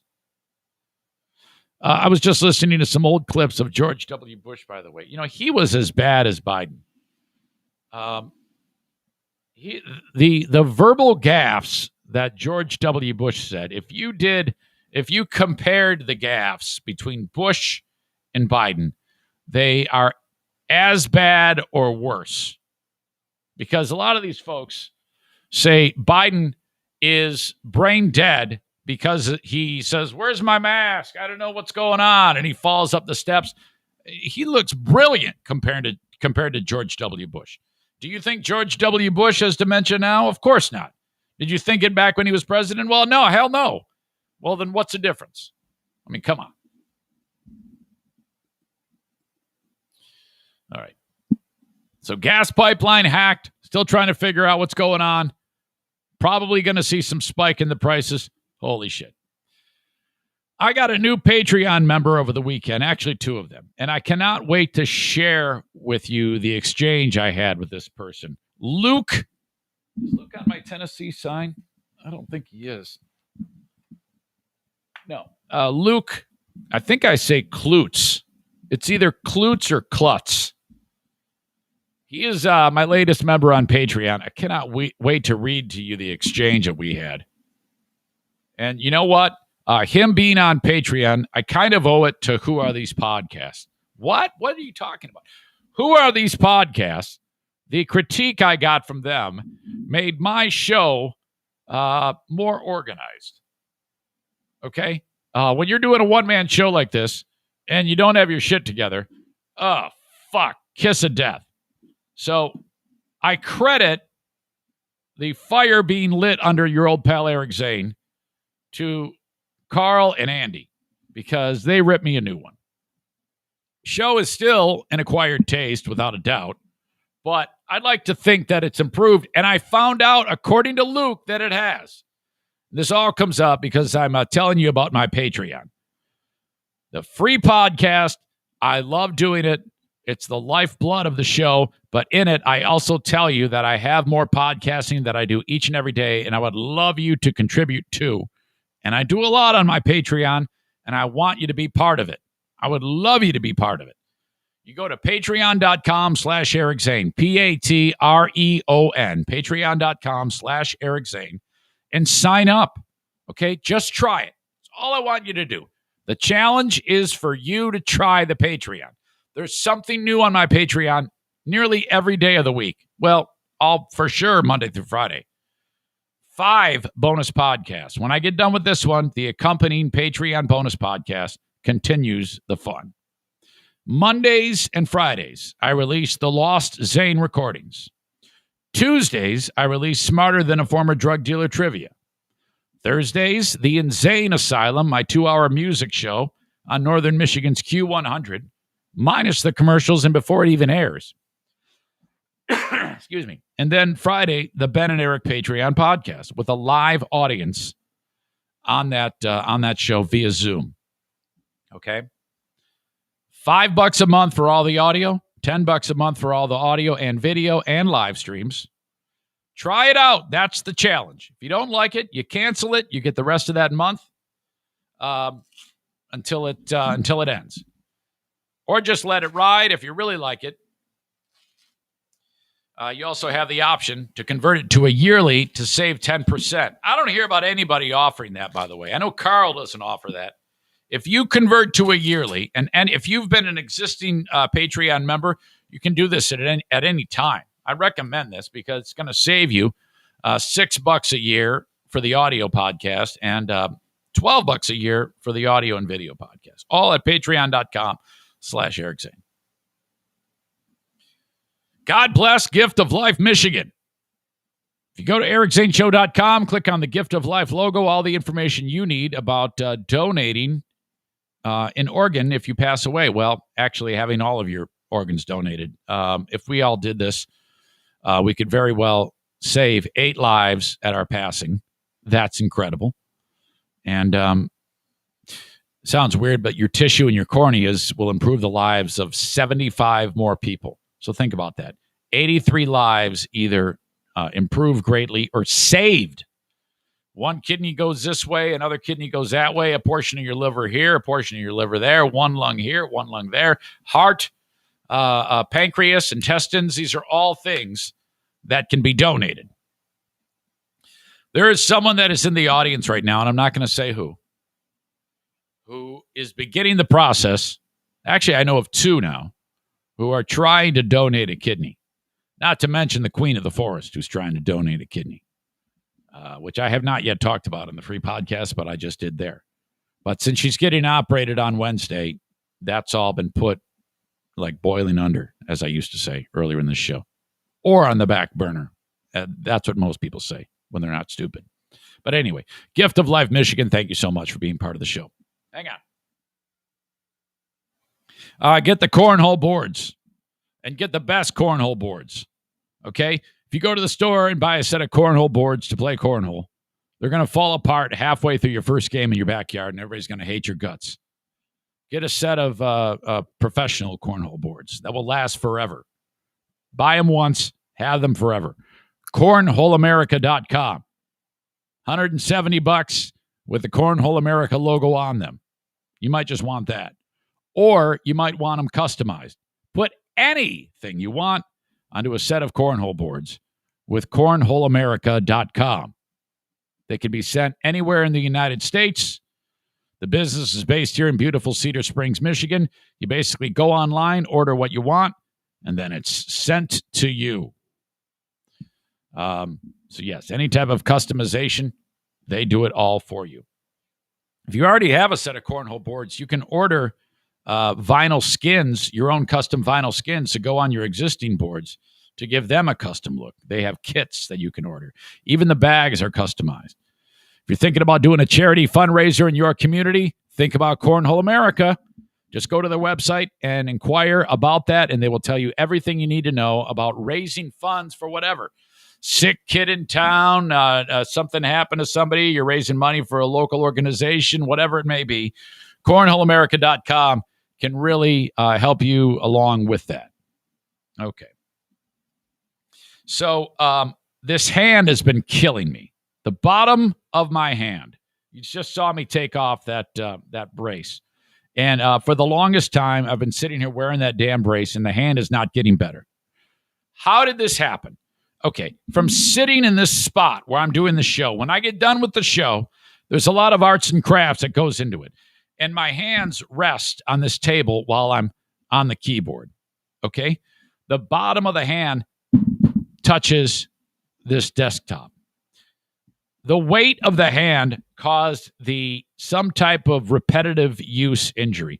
I'm reasonably sure it's not carpal tunnel. However, this type of repetitive soreness, inflammation in the bottom of the hand can lead to carpal tunnel, tendonitis, and other terrible things, even arthritis, believe it or not. And so, but I've been wearing this brace, and that kind of slows the pain down a little bit, but it's not getting better at all. I've been dealing with this for months. Jacqueline says to me, "You're not getting cured though. This is terrible. You're going to cause problems with your hand." And I go, "You're right." So I looked it up, and I got into I diagnosed myself. I've done this before, and you're like, "Oh God, doctors always tell you not to do that." But my doctor told me that that's what the problem is. I actually went to the doctor for this. Doctor said, "Look, Eric, that's what this is. You need to strengthen this." So I went and figured out how to do it. And what you're supposed to do, first of all, is stretch it like I'm stretching it right now. That helps.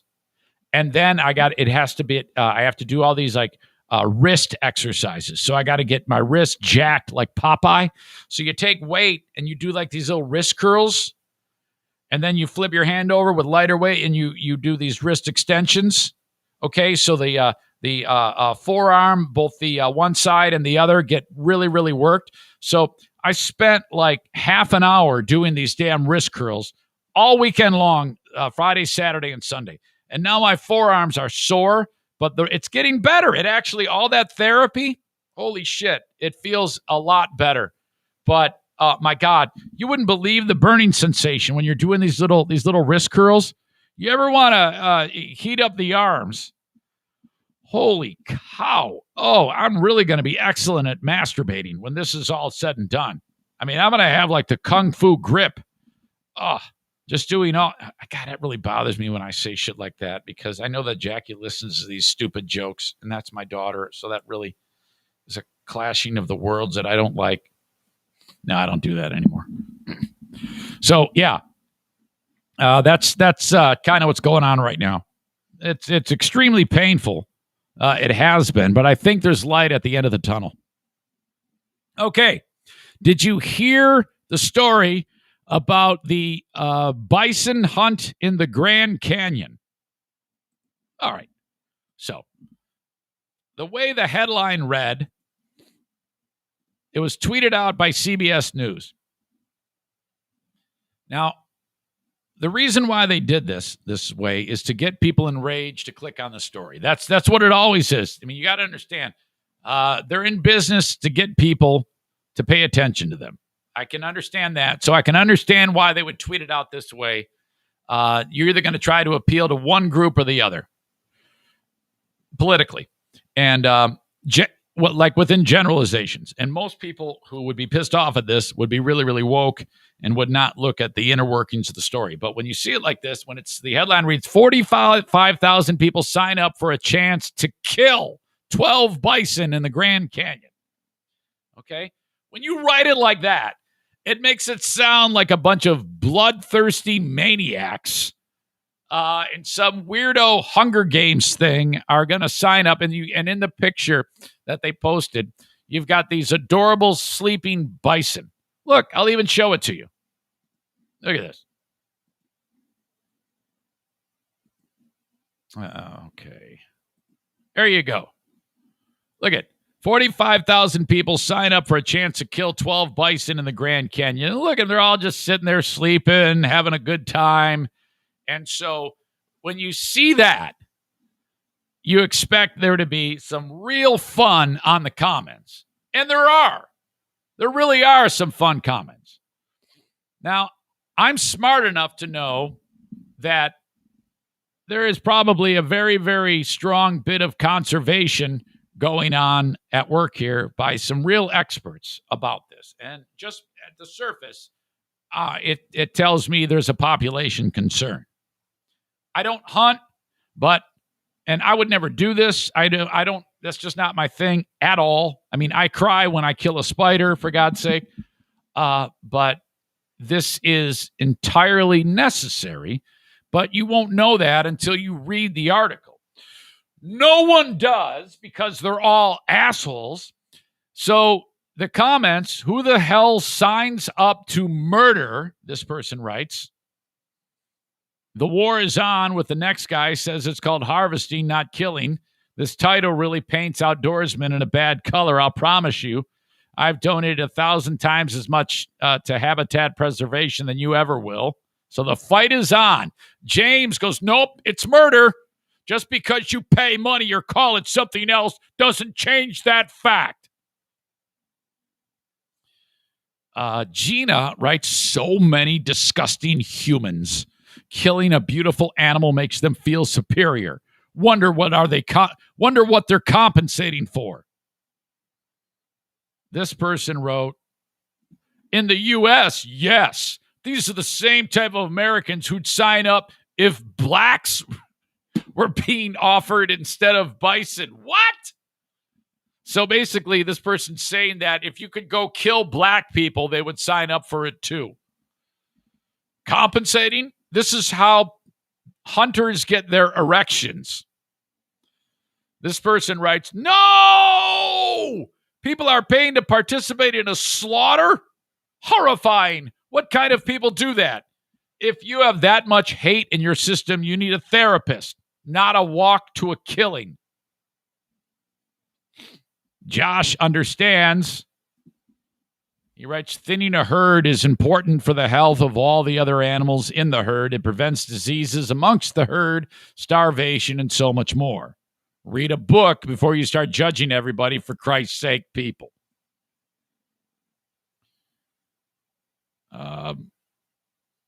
Let's see here. I find this disgusting. In Oklahoma, they've worked tirelessly to reestablish the buffalo herds. Shooting buffalo is akin to shooting a cow. Get a sane hobby. The more I live, the more the human race disgusts me. This person, all caps. Idiots! Not enough to play with some of us and place us in the Hunger Games without a concert? And so if this happens, I hope they don't make it back alive. Stop killing us and the animals for once. For once. She wrote for once. The level of cruelty and entitlement is below human mentality. intellect. You savages. All right. And then you always get somebody who actually does have some sense. Larry writes, what's the big deal? They're culling 12 buffalo to help the environment. It's more humane than what they do with the wild horses that cannot be adopted out. At least they won't suffer that degradation that is put upon them. And the meat won't be wasted. It'll feed people. And that's exactly what's happening. But it says that last in the article. Okay. So the park needs this because the people that do this for a living manage the park. They are learning that further down the road, if they don't take care of this now, the herd of the bison. Do you say bison or bison? I've heard people say both. Anyway, if that gets out of whack, it is very, very disruptive. So people that run our national parks are all conservationists. These are all people that know so much about the biology and the ecosystem, and these are all people that are very concerned with the well-being of the balance of the park. You know, that's what the government hires professional people to do this, and they're all like, fuck, okay. And they keep very, very close tabs as to what populations are. The very last paragraph of the article, which it should have said this to start. It should have said, bison population in jeopardy because of overpopulation will have to cull 12 bison. Instead, they sell it as 45,000 people sign up for a chance to kill bison. So that's bullshit.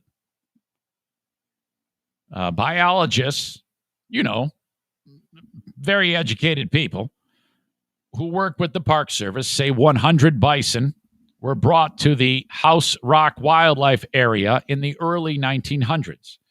They estimate the herd has grown to between 400 to 600. Biologists are saying that the herd will likely grow to 800 in 3 years and between 1,200 and 1,500 in 10 years without further action to control the size. So that's why they do this. 12 bison. So in order to do this effectively, they sign up for a hunt. And from what I'm understanding, this is a very, very difficult hunt. And I'm just going to take this directly from the article, which actually is in the CBS article, but none of these assholes who are commentating on Twitter took the time to read the fucking thing. And so they have no idea what the fuck they're talking about. But anyway, 45,000 people did sign up to do this. The parks opened up the hunting application because they are worried about the growth of the herd in the North Rim area of the canyon.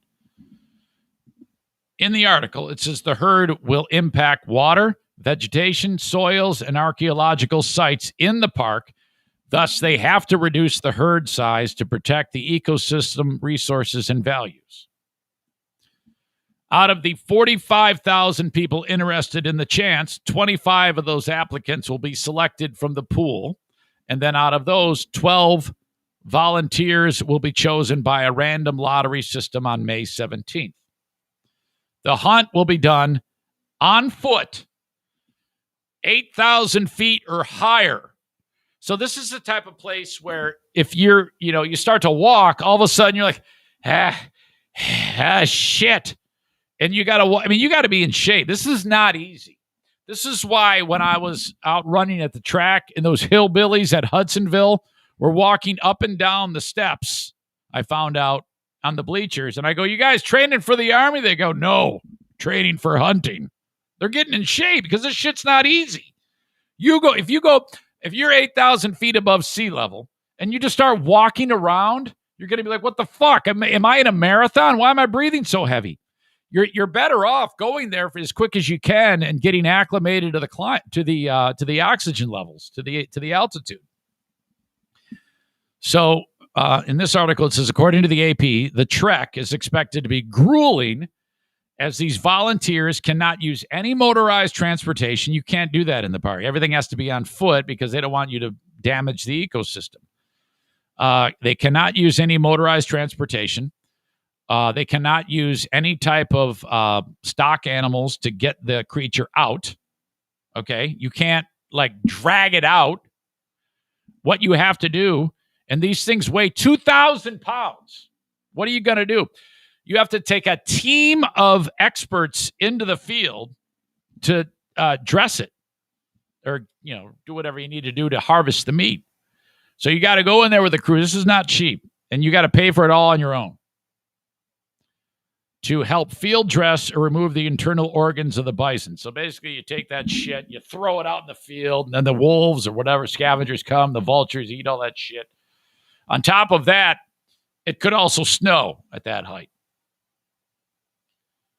The Park Service has a goal to reduce the size of the Kaibab Plateau bison herd by 2025.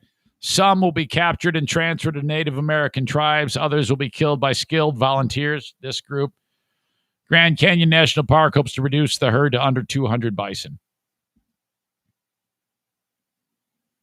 And it's run by the Arizona Game and Fish Department. And then I guess they keep the meat.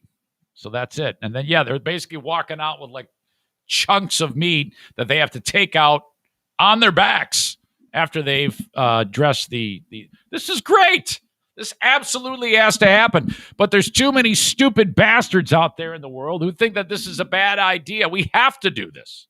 If they don't do this, there's all sorts of terrible diseases that can get within the herd and then destroy all of the ecosystem and all of those animals. So, and anybody who weighs in, they're like, "Oh my God, this is murder." It's like, you trust me, you don't want the alternative. There are a lot of big brain people who go to school who know a thing or two about this. Who think it's absolute.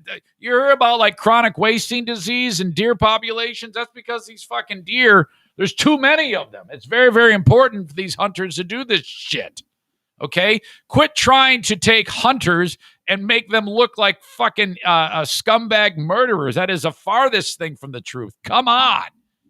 Now, would I ever do this shit? Fuck no. I don't want anything to do with this. I would be weeping. Holy shit. Like, and then I'd draw the bow back and and then I'd end up like shooting my foot or something because I'm convulsing because of the tears. Let's face it. I would be so unskilled at this. I could never, ever do this. So there you go. I think that those are asshole of the day nominees. So the people who think that people on the Great Bison Hunt 2021 are murderers. Adam says most of these crybabies have never heard of chronic wasting disease. Yeah, that's a thing with this scumbag group of 20-something-year-old millennials and Generation Z assholes. They don't even know any of this shit. They're more concerned with their Twitter feed or whatever they're putting on Instagram to even read a fucking article. Nick says these are the same clueless idiots who love the Green New Deal, which calls for culling millions of cows. What? Yeah, I don't know anything about that. I think Nick might be red on it, so I'll have to take your word for it. Dress it is correct, sir. I guess I said the appropriate words. All right. Nick refers to the story as clickbait. It absolutely was, man. Can you believe that headline? 45,000 sign up to kill buffalo. Well, yes, that is true. But the devil's in the details there. This is it should say necessary killing, necessary culling, or necessary hunt to prevent. God, people are so stupid. And you know that everybody who's weighing in on that, it's a red state, blue state, conservative, liberal thing. That's what it is. I mean, come on, people. Read. Speaking of wildlife, I had a wildlife thing going on in the backyard for the past several weeks, and I have some good news. The robins have fledged. My fledgling robins have left the nest, and I actually saw it happen. All right. I saw one of the little chicks had fledged and was in the yard, and the little guy's bouncing around and then awkwardly flaps the wings and gets in the air for about 10 feet, and then I'm out of gas. I'm tired. Holy shit. And then just sits there. Okay. Now, in my yard, you got the blackbirds, the chickadees, the finches, the doves. The blue jays are not around right now. If they were, they'd be murdering the robins, or there'd be a fight going on. The robins and the blue jays do fight. There are some good fights between the robins and the blue jays. The robins are good defenders of their little ones, and the blue jays are total assholes. They try to eat the eggs, dickheads. The dickheads of the neighborhood are the blue jays, but I haven't been hearing them lately. They must have gone somewhere else. We got a lot of robins in the yard, so they take the four are now leaving the nest. So then I go over to the backyard where the nest is, and I actually saw one remaining. And I saw, okay, the robin's head, he's got some feathers, but he still has those tufts sticking up of so sprouts of feathers. So, and all the three are out. He's like, I guess this is my time to shine. And I actually saw it jump out of the nest, immediately hung in the air, and flew really, really far, actually. Got to this fence where he wanted a perch and ran out of gas, and funk, lands right on the ground, on the grass. I was like, oh my God, I kicked so much ass. I couldn't believe how far this little fucker flew. First flight. So then I'm like very, very wary of, because I know there's 4 fledglings somewhere in the grass and in the bushes. That's what they do. And then the mom and dad are still getting food for them. They know exactly where they are. Feed them for about a week as they get stronger, and then they're gone. Okay, that's it. That's how it works. But so now in the yard, when I go from the back door to the dog, there's a dog kennel, a dog run. Veteran move. If normally I just open up the gate and they take off and go there, but I know that the fledglings are out there. And if Daisy sees a fledgling, she's going to eat it. So I put her on a leash. Aha! And actually all 3 of them, because 4 of them are on leashes. I walk them out, and they're in the kennel, and then I see it. The little fucker is actually in the kennel, because I did a walkthrough to make sure there was no fledgling in there. Sure enough, little fucker is right there. He flies onto the top of the fence. He takes off. I go, oh, shit, you know what? I am awesome. My birds are just loving life here at the Eric Zane Show podcast household. Let the dogs out. And then there's another one in the grass, and I shoot video of it, and I'll post it. But in the video, I'm doing my baby talk. I'm like, hello, birdie. Hello. Oh, you can fly. And then he sees me, and he takes off and starts flying. And then right at the end of the video, and this is when I stop the camera right after this, but a dove, a full-grown adult dove, dive bombs and attacks the robin. Robin goes into this little bush, and the dove starts pecking at it. The dove is going to kill the robin, the little fledgling. And then out of the blue, okay, so it's just like WWE.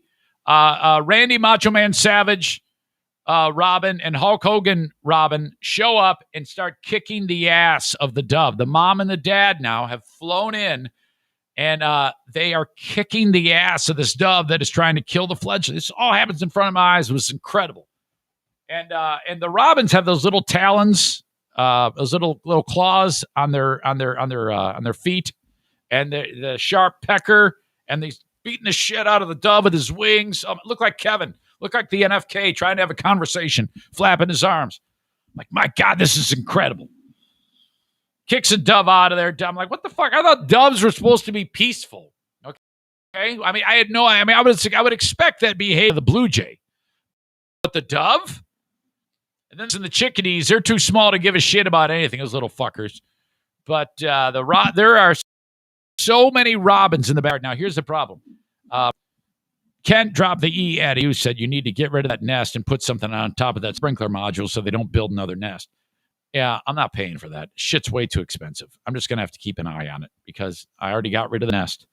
And every day there's a robin starts building another nest on top of there.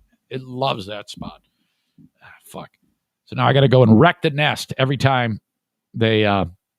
maybe if I put some duct tape on there. But then again, if I put duct tape on there, I don't want the robin to actually get glued to the duct tape and then, He's like, rah, rah. He's like trying to flap away and his feet are stuck to there. I would feel terrible. My God.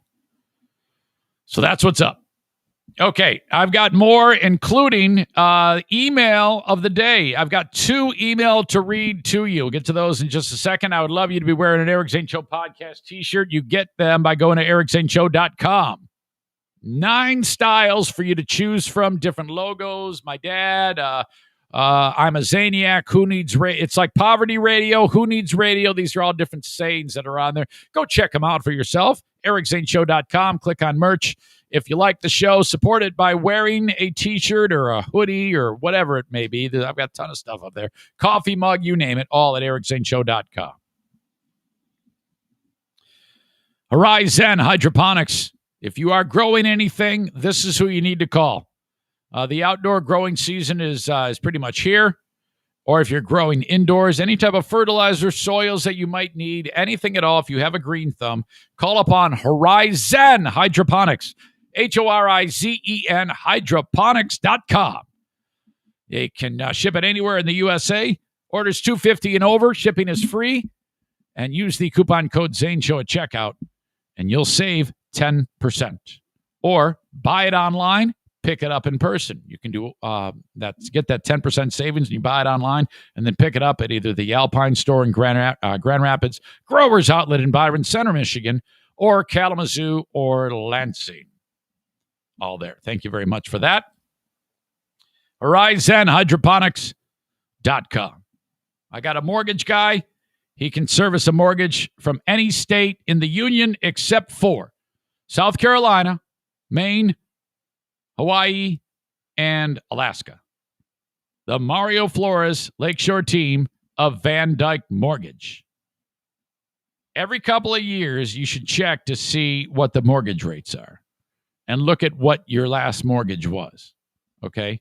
So if you take a look now and you're at, well, yeah, last time I did this, I was at a 3.85%. You could very well be much lower. And whether you're going to a 30-year, whether you're going to a 15-year fixed, if you can save money on the interest, anytime you can pull that off, do it and lock in the rate because these aren't going to last forever. Truth be told, you can get a mortgage rate in the mid-2s right now, especially if you convert that 30-year into a 15-year. Okay? Yes, your monthly payment's got to be higher, but not that much higher.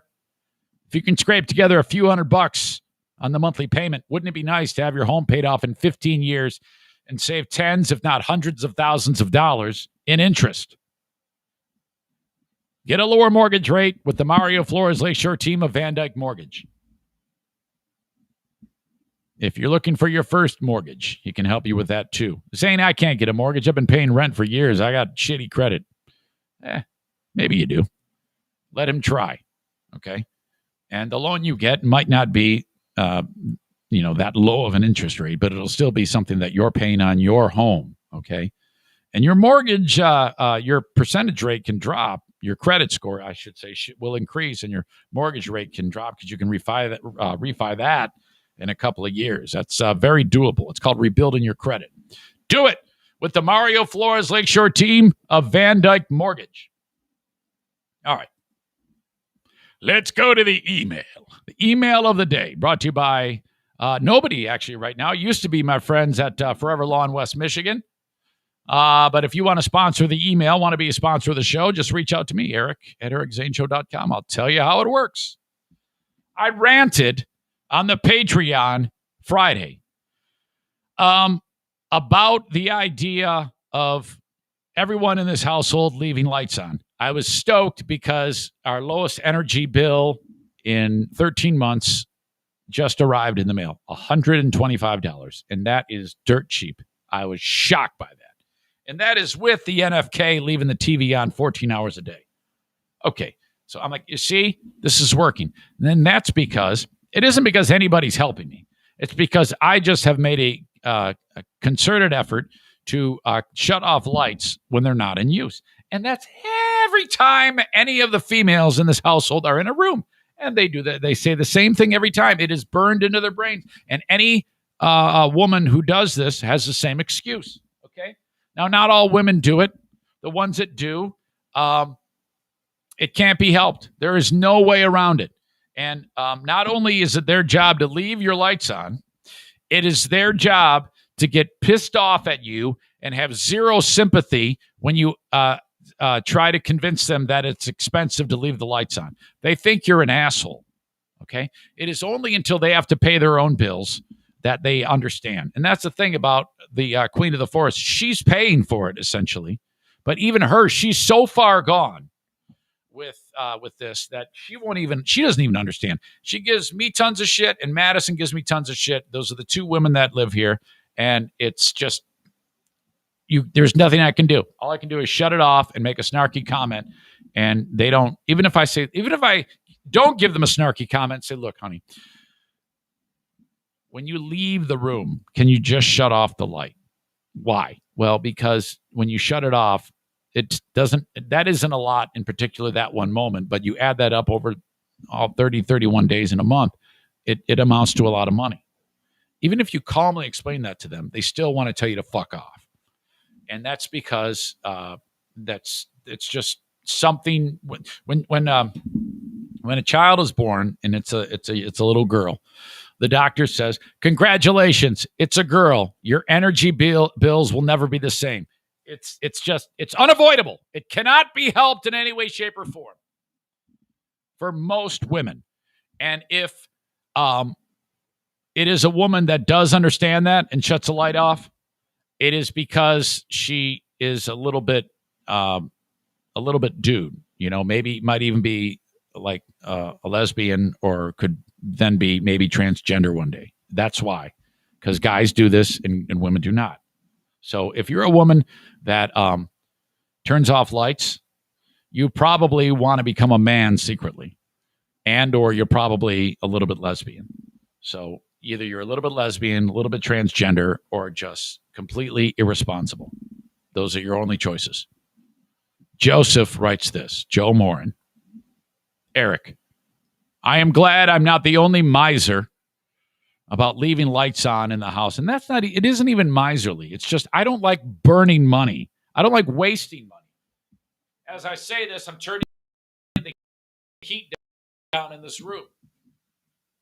I would love to take that money. I'm going to give it to you. Why don't you just shut the fucking shit off? The more lights you shut off, the bigger the wedding is, okay, that I have to pay for. The bigger the graduation party that I have to pay. The less worry about your college education that I have to pay for. Those are all things on my plate. That's my business. So if I have to take care of all that, the least you could do is shut out the fucking lights. Joe writes, my female occupants in my house do the same thing. I ask them if they're leaving the lights on for the spiders. Oh, they hate you for that. He says, I won't call out my wife and daughter here. Well, you just did. I'll do it for you. But they are rebutting with, quote, I was going to go right back in. Yeah, that's into their makeup. That's what they do. Okay, that's part of it. If, Joe, they actually shut it off, you then have to deal with, they are going to stop liking boys. They're going to become part lesbian or want to change their gender. That is what's going to happen. So just live with it and shut it off. Go ahead and make the comment. I don't mind. I think you should. You should actually rub their nose right in it. Even if you're polite about it, they're going to get pissed off. It's just the way they're wired. There is no getting around it. Joe adds, keep up the good work. I will try, Joe. Okay. I heard from Luke. It's either Luke Klutz or Luke Klutz. If it's Luke Klutz, it's a fun rhyme. If it's Luke Klutz, your last name is Klutz. Wow. Hey, brother, it's Luke in Nashville. I jumped ship on your podcast. But I checked it back in. I checked back in about 2 weeks ago. I'm back in. It sounds great. I even purchased a year of Patreon extra content. I missed you, brother. So, all right. I'm like, holy shit. And I saw he did. Thank you. I appreciate that. Now, I was tempted to say, what happened? And I eventually got to that. But I wrote, nice. Thank you so much. I appreciate that. How's it going in your world? I had a little back and forth. And so then I wrote, all right, thank you. I'll try not to suck. He said, I'm glad Ben's back sometime. And I said, oh, yeah, heck yes. I'm glad that we got that fixed. He says, you giving that dude a kidney made me cry. What a wonderful story. And what a great example and beacon for people in shitty times. I'm like, oh, man, that was an amazing adventure. Best thing that's happened to me. That changed my life. Thank you very much. Have a good night. Nice to hear from you. Likewise, keep in touch. Thanks again. The next day, I had to ask. I couldn't just leave it alone. I had to ask. Hey, Luke, question for you. Did you bail on the podcast last time because it stunk or for another reason? This is my own little research project. Now, this is not like me. I usually don't want to know. All right. This is where Carl and WATP comes in, because I honestly believe that the criticism they gave me was so unbelievably helpful. It helped the show improve. He wrote, I don't want to hurt your feelings, but it wasn't great. Fuck. I really loved the radio show, especially what you and Ben had going. I just needed a break from the podcast, I think. There were definitely some, and he talks about some other issues he was dealing with at the time. Personal issues. He says, I was saying fuck off to a lot of things that I once enjoyed. But listen, brother, he's a big, use the word brother, big time. Listen, brother, I have listened every day since I started Night Shift, and you definitely have it going in the right direction. The live feedback from the audience is awesome. And I wrote, oh, nice, I can take that. I appreciate the feedback. He says, absolutely, brother, anytime. When you rip Kenny or whichever hillbilly chimes in with a nonsense hot take, it makes me laugh every time. If I think about it, I can occasionally drop some feedback on you, things I like, maybe didn't, just a thought, it's up to you. And I said, that's totally cool. Then I'm like, I might as well ask all the questions. Yeah, because he's in Nashville. So I said, do you still listen to Free Beer and Hot Wings? By the way, I would love to know how many of you actually listen to Free Beer and Hot Wings. A lot of you don't. I was able to pull off my percentage of audience, and a lot of you just kind of never looked back for whatever reason. I would love to hear why, because I am curious. I'm to that point now. What's wrong with why you don't listen? It could be, well, I just didn't like the way it went down. Like Kenny, he's still pissed about that. But I want to know what you think of that show. I'm actually curious of your critiques about that show. And I asked Luke, and I go, if you do you still listen to Free Beer and Hot Wings? If you do, what are your thoughts on that show? And these are his words. He wrote, I do occasionally flip over, but I never stay more than one segment. He wrote, it's soulless. Oh, fuck. That's weird. He wrote, quick question. NFK, this is your wife's brother, correct? What does NFK stand for? I remember he moved in before I stopped listening a year or so ago. I'm trying to get caught up. I'm like, holy shit. You've tapped into something right there, and I tell him exactly who that is. One more thing, he writes, and I'll leave you for today. Stu is absolutely selling himself short with his job search. Fuck, he's been ever since I've been listening to y'all. And I wrote, I know that. I try to tell him he has no confidence. He's educated on a very high level, and he's delivering worms and ice cream.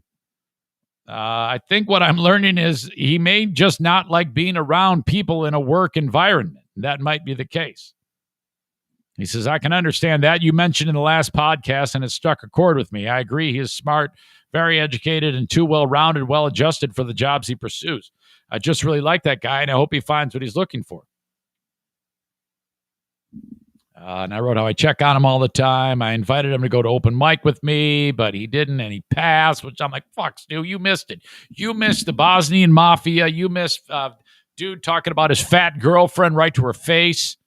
That time, that open mic at Mahala will go down as a legendary thing. Absolutely legendary. Which, by the way, thebenglaze.com. There's a comedy event I'm going to go to. You go to thebenglaze.com, click on shows. According to this, his next event is May 23rd. Let me see. Yeah, that is a Sunday. Sunday, May 23rd. I might be able to get out there for that. I don't know. It's at 8 p.m. on a Sunday. But then again, all these are school nights for me, so it doesn't matter. I've been staying up late lately. Tip Top Deluxe in Grand Rapids on Tuesday the 25th, and then the 27th. That I know I cannot attend because Maddie's graduation is that day at Rocky's Bar and Grill. So that whole week is another Bomb City week. 23rd, 25th, 27th. Mulligan's Pub, Tip Top Deluxe, and Rocky's Bar and Grill. I'm pretty sure I'll be at the 23rd or the 25th or both. I'll keep you posted. All right. So there you go. That's the feedback from the audience. If you ever have anything you want to say about the show, email me, eric@ericzaneshow.com. I would love to read your email or your correspondence on the air. Okay? eric@ericzaneshow.com. Well, we're getting close to that point in the show when I announce the asshole of the day. Okay? Who is the asshole of the day going to be today? Now, this is what I'd like you to do if you're watching the live stream, and you can weigh in with a comment, like actually key in on the comments as they're happening. I'm going to throw some nominees for you. You can vote on any one of those. You can also write in your candidate for asshole of the day. All right? Your nominations.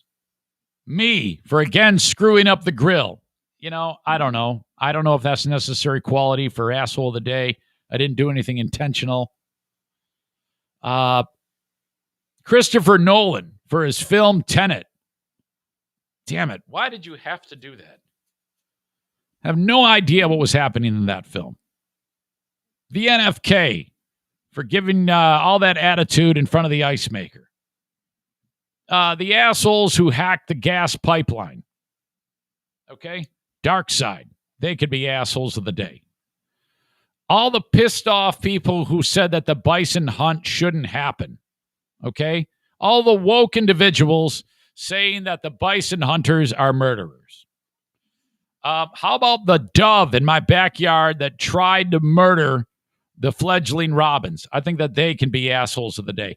How about the rapist priest in West Michigan here? Well, apparently he's not going to face the music by the attorney general. That is crazy shit to me. There you go. Your assholes of the day. Me, Grill, Christopher Nolan, NFK, gas pipeline hackers, anti-bison hunters, dove in the backyard, criminal priest who likes kid butthole. Your nominations on the live stream, add them now, or your own write-in candidates. If you have a business, I want to talk about you on the podcast. You can be part of the army of sponsors that help make this show go. Just send me an email, eric@ericzaneshow.com. I'll tell you how it works. Get your sign behind me. Get all that visibility. Talk about you on the live streams, Facebook, Twitter, and YouTube. Thousands of people hear your message each and every week. And then, of course, the audio podcast that people download. Thank you so much. You're displayed prominently on my website. I market you on my social media spots. So there you go. That's how it works. eric@ericzaneshow.com. And I'll give you more information about my reach when you just say hello to me, and then I'll take care of the rest. That doesn't take any of your time. There's no cost at that. I'm just telling you how it works. If you're even remotely interested, I can get you into a marketing plan. eric@ericzaneshow.com. Richard, tell me what you think about what I sent you. I just sent you one. I want to do the Richard Francisco World of Art on the show. Okay, get back to me. I want to hear what you think. And then if that doesn't work for you, we'll figure something else out. Okay. TC Paintball. We are 5 days away from Paintball War. I'm sorry, 6 days away from Paintball War number 14. I need more people. eric@ericzaneshow.com for an RSVP. Comes up on Sunday, 5 p.m. We start with a pizza party from BC Pizza, and then we have at it with paintball play. $35 is what you're going to pay. Get the kids, get your friends. Meet me at TC Paintball, 5 p.m. on Sunday. TC Paintball in Grand Rapids, Michigan. The $35 gets you the gun, the paint, the mask, all the fun, all the air refills on your for your gun. It's all there. The field time. We're playing outdoors. You're going to love this. Bring the kids to TC Paintball. Normally, this is $48 to play paintball like this. You get it for $35 when you're a Zane Show podcast listener. Ben, I'm trying to get to join me. He plays paintball for free, but getting that guy to do anything on a Sunday is sometimes a problem. I reached out to him, and I haven't heard back, unless they already got back, but I swear he hasn't gotten back to me. Ben, are you going to be there?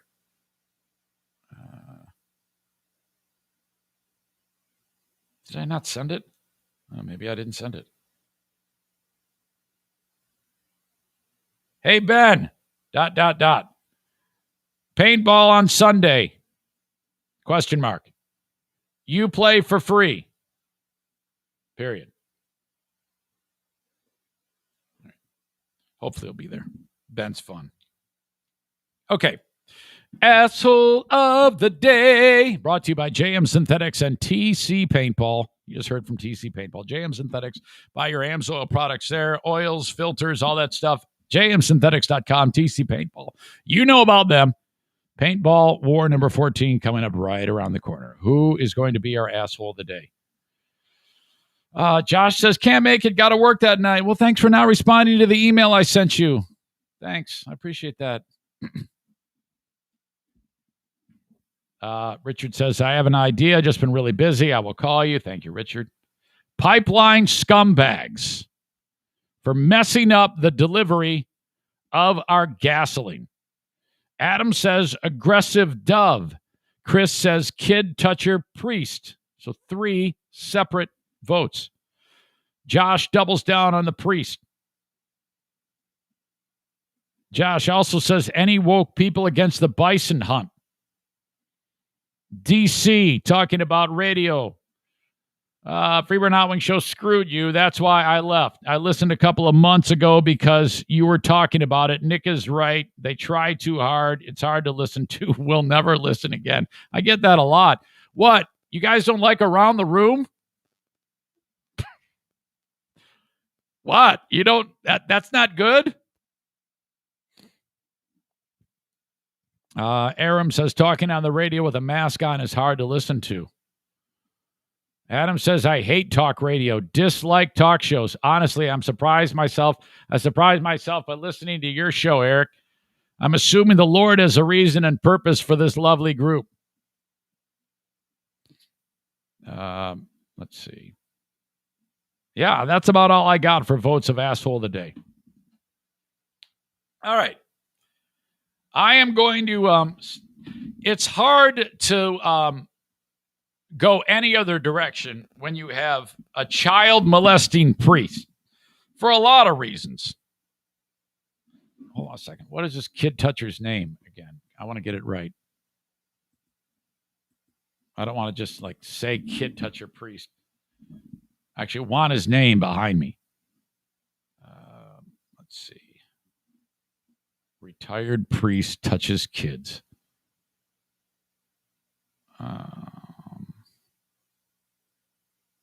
Langlois. How could I forget that? Former Father William Langlois. That is your asshole of the day. Yeah. I wonder if he's going to get his pension or anything like that from the diocese. I'd be interested in that. I'm thinking he might still have to legally, but in my opinion, it shouldn't be. And by the way, well done to the diocese for getting after it instead of, covering that shit up like they used to do.